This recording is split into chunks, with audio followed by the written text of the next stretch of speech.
अगर ज़िंदगी में कुछ पाना हो तो तरीके बदलो, इरादे नहीं। नमस्कार दोस्तों, कहानी के वृत्तांत में मैं अनु आप सभी का स्वागत करती हूँ। की कहानी है हंसने वाली मछली। बहुत पहले की बात है। कश्मीर की खूबसूरत घाटी में एक राजा राज करता था। राजा का महल झेलम नदी के किनारे था। एक दिन राजा की रानी महल के झरोखे से बाहर देख रही थी। उसने एक मछली बेचने वाली को देखा, जो मछलियों से भरी टोकरी लेकर शहर में बेचने जा रही थी। रानी ने मछली वाली को ऊपर बुलाया। मछली वाली ने अपनी टोकरी नीचे रखी। टोकरी में ऊपर ही एक बहुत बड़ी मछली थी। यह मछली नर है या मादा? अगर मादा होगी तो मैं ले लूँगी, रानी बोली। रानी का इतना कहना था कि मछली जोर से हंसी और टोकरी में नीचे चली गई। रानी और मछली वाली दोनों मछली के हंसने से डर गई। मछली वाली ने जल्दी से टोकरी उठाई और वहाँ से चल दी। रानी सोच में पड़ गई। मछली को हंसते हुए तो ना कभी देखा न सुना, जरूर यह कोई विशेष मछली होगी। जब तक मछली के हंसने का रहस्य का पता नहीं लगा लूँगी, चैन से नहीं बैठूंगी। शाम को जब राजा महल में आए तो रानी ने मछली की हंसी के विषय में बताया। मछली आपकी बात सुनकर हंसने लगी। यह तो बड़े अचरज की बात है, राजा बोले। मैं कुछ नहीं जानती, आपको मछली क्यों हंसी इसका पता लगाना पड़ेगा, रानी ने जिद की। दूसरे दिन राजा का दरबार लगा था। राजा ने सारी बात बताई और बोले, क्या कोई बता सकता है कि मछली क्यों हंसी? जब कोई कुछ नहीं बोला तो राजा ने अपने वजीर से कहा कि 6 माह के अंदर वो मछली के हंसने का कारण लगाकर बताए, वरना उनका सिर धड़ से अलग कर दिया जाएगा। वजीर उसी दिन से मछली के हंसने का कारण पता करने में लग गए। बड़े बड़े ज्ञानी पंडितों से, जादूगरों से, साधु सन्यासियों से सबसे पूछा, कोई कुछ नहीं बता सका। दूर दूर तक यात्राएं की पर कुछ पता नहीं चला। समय निकलता जा रहा था। 5 महीने निकल गए और वजीर कुछ नहीं पता लगा सके। उन्हें अपनी मृत्यु सामने दिखाई दे रही थी। उन्होंने अपने बेटे सुलेमान को बुलाया और कहा, बेटे, मुझे तो 1 महीने के बाद राजा मरवा देगा। कहीं राजा का क्रोध तुम पर भी ना उतरे, इसीलिए तुम यहाँ से चले जाओ। सुलेमान अपने पिता से बहुत प्यार करता था। वह बोला, मैं आपको अकेला छोड़कर नहीं जाऊँगा। वजीर ने उसकी एक नहीं सुनी और समझा बुझाकर सफ़र पर भेज दिया। सुलेमान दुखी मन से बिना सोचे समझे जो रास्ता मिला उसी पर चल दिया। चलते चलते रास्ते में सुलेमान को एक किसान मिला। किसान शहर से सामान आदि खरीदकर अपने गांव जा रहा था। सुलेमान ने सोचा, एक से भले 2। वह भी किसान के साथ साथ चलने लगा। थोड़ी देर चलने के बाद सुलेमान बोला, देखिए, चलते चलते हम दोनों थक गए हैं। ऐसा करते हैं कि आधे रास्ते आप मुझे लेकर चलिए और आधे रास्ते मैं आपको लेकर चलता हूँ। इस तरह से रास्ता आसानी से कट जाएगा। किसान उसकी बात सुनकर अचकचा गया। आधे रास्ते यह मुझे लेकर चलेगा और आधे रास्ते मैं, किसी बेवकूफ़ी की बात है, किसान ने सोचा और चुपचाप आगे बढ़ता रहा। थोड़ी देर में वे एक पहाड़ी के ऊपर थे। नीचे झेलम नदी की पतली धार दिखाई दे रही थी और ऊपर देवदार के पेड़ों का जंगल। नीचे झेलम नदी की पतली धार दिखाई दे रही थी और ऊपर देवदार के पेड़ों का जंगल। दोनों एक पत्थर पर बैठकर सुस्ताने लगे। सुलेमान ने जेब से एक चाकू निकाला और उसे किसान को देकर बोला, आप यह चाकू लीजिए और एक जंगल से 2 घोड़े ले आइए, और हाँ, चाकू संभाल कर रखिएगा, बहुत कीमती है। चाकू लेकर मैं जंगल से घोड़े पकड़ लाऊं? यहाँ इस पहाड़ी पर घोड़े, या तो ये खुद पागल है या मुझे पागल बना रहा है, किसान बड़बड़ाया। थोड़ी देर में फिर से दोनों चल दिए। कुछ देर बाद दोनों एक खेत में पहुंचे। खेत में पकी हुई फसल कटने के लिए तैयार खड़ी थी। कितनी अच्छी फसल है, किसान फसल देखकर बोला। हाँ, वह तो है, पर पता नहीं फसल खा ली गई है या बची है, सुलेमान ने जवाब दिया। खा ली गई है? क्या मतलब है तुम्हारा? देख रहे हो फसल अभी कटी नहीं है और तुम कह रहे हो खा ली गई है, किसान गुस्से से बोला।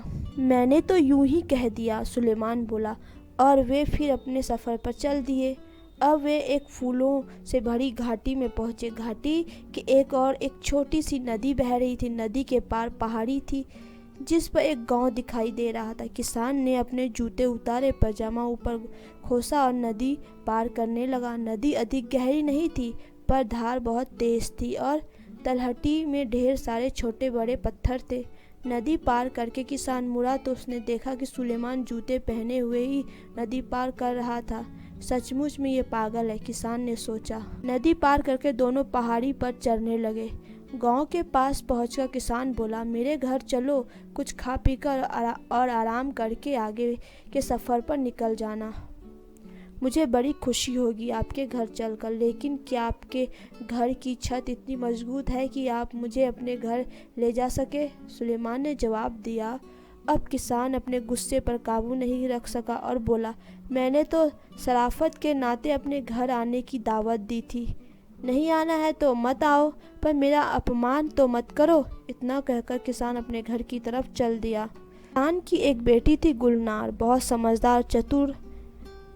जब उसने अपने पिता का गुस्से से तमतमाया चेहरा देखा तो बोली, अब्बू क्या बात है, किस पर इतना नाराज़ हो रहे?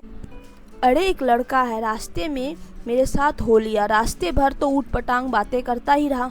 अब मैंने जब शराफत के नाते घर आने की दावत दी तो कहता है कि क्या मेरे घर की छत मजबूत है, जैसे वो आएगा तो उसके ऊपर छत गिर पड़ेगी। किसान बोला। अपने पिता की बात सुनकर गुलनार हंसने लगी। अरे अब्बू, छत कमज़ोर होने से उसका मतलब रहा होगा कि आपकी हैसियत ऐसी है कि आप उसकी खातिरदारी कर सकेंगे। ज़रूर वह किसी अमीर घराने का होगा। किसान ने सोचा तो उसे गुलनार की बात ठीक लगी। अच्छा बेटी, तो ज़रा उसकी उन बातों का भी मतलब बता जो वह रास्ते भर करता आया है। और किसान ने रास्ते का सारा हाल उसे बताया। गुलनार थोड़ी देर सोचती रही, फिर बोली, अब्बू ये लड़का बहुत समझदार और बुद्धिमान है, उसकी हर बात में एक मतलब छिपा है। जब उसने कहा कि आधे रास्ते आप मुझे ले चले और आधे रास्ते हुआ, तो उसका मतलब था कि आधे रास्ते आप उसे कोई कहानी सुनाइए और आधे रास्ते वह सुनाएगा। इस तरह रास्ता आराम से कट जाएगा और किसी को थकान महसूस नहीं होगी। और किसान बोला, घोड़े से उसका मतलब असली घोड़ा से नहीं था।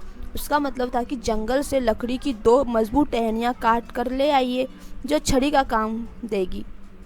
चलते चलते थक जाने पर छड़ी का सहारा किसी घोड़े से कम नहीं होता। और फसल खाली गई से उसका मतलब था कि कहीं किसान ने साहूकार से कर्ज तो नहीं लिया है। अगर लिया होगा तो फसल सारी साहूकार उठा ले जाएगा, किसान को तो कुछ नहीं मिलेगा। चलो तुम्हारी सब बातें ठीक है, पर जूते पहनकर नदी पार करना तो पागलपन। अब्बू, मैं कई बार सोचती हूँ कि लोग जूते उतारकर नदी में क्यों जाते हैं।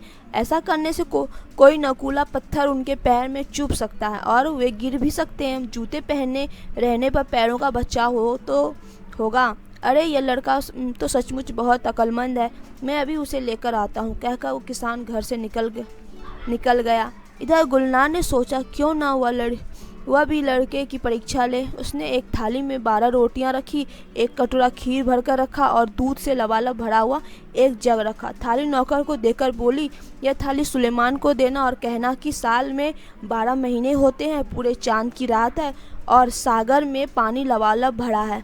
नौकर लालची था, उसने सोचा अगर मैं थोड़ा खाना खा भी लूँ तो लड़के को क्या पता चलेगा। उसने एक रोटी खीर के साथ खा ली, फिर जग में थोड़ा दूध पी लिया। फिर उसने जाकर थाली सुलेमान को दी और गुलनार का संदेश सुनाया। सुलेमान ने थाली रख ली और नौकर से कहा, आप अपनी मालिकिन को शुक्रिया कहिएगा और कहिएगा कि साल में 11 महीने होते हैं, आधे चांद की रात है और सागर में पानी लबालब नहीं है। नौकर ने आकर गुलनार को सुलेमान का संदेश सुना दिया। गुलनार समझ गई कि नौकर ने थाली में से खाना खाया है। नौकर ने मान लिया कि उसने चोरी की है। यह बात तुम्हें कैसे मालूम पड़ी कि नौकर ने थाली में से खाने की चोरी की है? किसान ने पूछा। अब्बू, मैंने 12 रोटियां रखी थी, मतलब साल के 12 महीने। कटोरा भरकर खीर रखा था, यानी पूरे चांद की रात। और सागर में लबालब पानी, मतलब जग दूध से भरा है। सुलेमान ने कहलाया। साल में 11 महीने हैं, मतलब 11 रोटियां। आधे चांद की रात, मतलब आधा कटोरा खीर।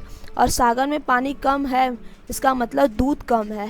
वाह, तुम दोनों का जवाब नहीं। किसान बोला। शाम को सुलेमान आया। खाना खत्म होने के बाद गुलनार ने सबको कहवा दिया। कहवा पीते पीते सुलेमान ने अपने पिता और मछली की हंसी के बारे में बताया और बोला, अगर जल्दी ही मछली की हंसी का रहस्य नहीं सुलझा तो मेरे अब्बू की जान चली जाएगी। क्या आप कुछ मदद कर सकती हैं? गुलनार चुप होकर थोड़ी देर सोचती रही। कुछ देर में उसके होठों पर मुस्कान आ गई। चलिए मैं भी आपके साथ चलती हूँ। मछली के हंसने का रहस्य मैं राजा को ही बताऊंगी। वह बोली। सुलेमान गुलनार के साथ उसी वक्त अपने नगर की तरफ चल दिया। उसके पिता चिंता के मारे खाट से लग गए थे। सुलेमान को देखकर बोले, तुम क्यों आ गए? मैंने तुम्हें आने से मना कर दिया था। अब्बू, आपकी चिंता खत्म हुई। गुलनार मछली की हंसी का रहस्य समझ गई है। आप हमारे साथ फौरन राजा के पास चलिए। क्यों वजीर?